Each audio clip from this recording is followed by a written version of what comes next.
మాట మీద నిలబడే దేవుడు మన దేవుడు. దేవుడు తన వాగ్దానాలను నెరవేర్చుతాడని బైబిల్ ఈ సత్యాన్ని నొక్కి వక్కాణిస్తుంది. ఆదికాండం 3:15లోని ప్రవచనం యేసులో నెరవేరింది.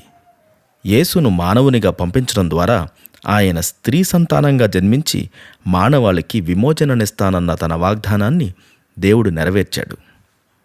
యెషయా 7:14లో చెప్పబడిన ఆశ్చర్యకరుడు, ఆలోచనకర్త, నిత్యుడగు తండ్రి, సమాధానకర్తయగు అధిపతి అనే గొప్ప గొప్ప నామాల నెరవేర్పు కూడా యేసులోనే. మత్తయి 1:22-23లో చెప్పబడినట్లు, ఇదిగో కన్యక గర్భవతి అయి కుమారుని కనును, ఆయనకు ఇమ్మానుయేల్ అని పేరు పెట్టుదురు అని ప్రభువు తన ప్రవక్త ద్వారా పలికిన మాట నెరవేరున్నట్లు ఇదంతయు జరిగెను. ఇమ్మానుయేల్ అని పేరునకు భాషాంతరమున దేవుడు మనకు తోడని అర్థము.